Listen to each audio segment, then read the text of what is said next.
বড়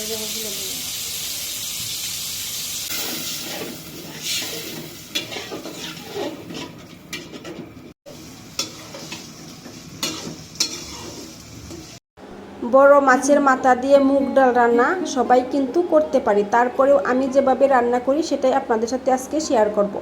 আসসালামু আলাইকুম, সবাই কেমন আছেন? আঁখির সংসার চ্যানেল থেকে আমি আঁখি সবাইকে ওয়েলকাম করছি নতুন একটি রেসিপি ভিডিওতে। আমি আজকে আপনাদের সাথে মাছের মাথা দিয়ে মুগ ডাল রান্নাটা শেয়ার করব। তো প্রথমে আমি এখানে 1.5 কাপ মুগ ডাল নিয়েছি, রাইস কুকারের পটের 1.5 পট মুগ ডাল নিয়েছি।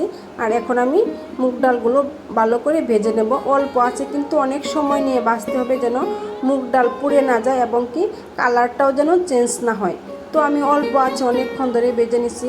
আর এই তো দেখেন আমার মুগ ডাল কিন্তু ভাজা হয়ে গেছে, সুন্দর একটা গ্রান বের হয়েছে, কিন্তু পুড়েও নাই, কালারটাও কিন্তু সেরকমই আছে। তো যাই হোক, আমার মুগ ডাল কিন্তু ভাজা হয়ে গেছে। এখন আমি নর্মাল পানি দিয়ে ভিজিয়ে রাখবো। এই তো আমি আরেকটা পাত্রে উঠিয়ে নিয়েছি। আর এখন আমি কলের যে ঠান্ডা পানি আছে, তো সেই পানি দিয়ে মুগ ডালটা 15-20 মিনিটের জন্য ভিজিয়ে রাখবো। আর এদিকে তো আমি মাছের একটা মাথা নিয়েছি, এটা হচ্ছে বাউস মাছের মাথা। তো সেই মাথা দিয়ে আমি আজকে মুগ ডাল রান্না করব। আর এখন আমি মাছের মাথা ভেজে নেব, সেই জন্য এখানে দিয়ে দিলাম অল্প পরিমাণে হলুদের গুঁড়া আর অল্প একটু মরিচের গুঁড়া, আর দিয়ে দিব অল্প একটু লবণ। আমি যখনই মাছ ভাজি রান্না করার জন্য তখনই আমি হলুদের গুঁড়ার সাথে আমি অল্প করে মরিচের গুঁড়ার দেওয়ার চেষ্টা করি, তাহলেই কিন্তু মাছের কালারটা সুন্দর হয় এবং খাইতেও অনেক মজা হয়। তো যাই হোক, এই তো আমি একটা চুলায় ফ্রাই প্যান বসিয়ে দিয়েছি আর তেল দিয়ে মাছের মাথাগুলো দিয়ে দিয়েছি ভাজার জন্য। তো আমি লাল লাল করে ভেজে নেব 2 পিঠ ভালো করে।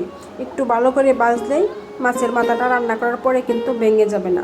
আর এই তো দেখেন আমার মাছ ভাজা হয়ে গেছে, এখন আমি নামিয়ে নেব।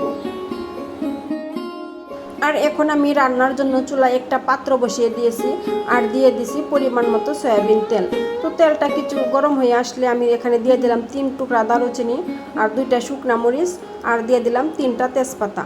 তো আমার কাছে এলাচ ছিল না, সেজন্য আমি এলাচ দিতে পারি নাই। আপনারা চাইলে 2টা একটা এলাচ দিতে পারেন, আর না দিলেও কোনো সমস্যা নাই। তো যাই হোক, এখন আমি দিয়ে দিলাম পেঁয়াজ কুচি দিয়ে আমি একটু লাল লাল করে ভেজে নেব। আর এদিকে তো আমার পেঁয়াজ কুচিগুলো ভাজা হয়ে গেছে। এখন আমি দিয়ে দেব 1 চামচ রসুন বাটা আর 1 চামচ আদা বাটা দিয়ে আমি আবারও একটু ভেজে নেব, আদা থেকে কাঁচা গন্ধ না যাওয়া পর্যন্ত। তো আমি সুন্দর করে তো ভেজে নিতেছি, আদাটা যতক্ষণ ভাজা না হবে ততক্ষণ আমি ভেজে নেব। আর এই তো আমার আদা রসুন ভাজা হয়ে গেছে। এখন আমি দিয়ে দিলাম পরিমাণ মতো, এখানে 1 টেবিল চামচ আছে হলুদ গুঁড়া, 1/2 টেবিল চামচ মরিচ গুঁড়া, আর দিয়ে দিলাম 1/2 টেবিল চামচ ধনিয়া গুঁড়া, আর দিয়ে দেব 1/2 টেবিল চামচ জিরা গুঁড়া। তো সব রকমের মশলা আমি দিয়ে দিলাম। আর এখন পরিমাণ মতো পানি দিয়ে দিলাম কষানোর জন্য। আর পানি দিয়ে আমি ভালো করে কষিয়ে নেব। আর দিয়ে দিলাম 1 চামচ লবণ, পরিমাণ মতো লবণ দিয়ে দিলাম, দিয়ে আমি এখন ভালো করে কষাবো। তো আমার কষানো হয়ে গেছে, এই তো দেখেন সুন্দর করে তেল উঠে গেছে উপরে। তো এখন আমি দিয়ে দেব ভেজে ধুয়ে রাখা মুগ ডালগুলো, দিয়ে আমি আবার একটু কষিয়ে নেব।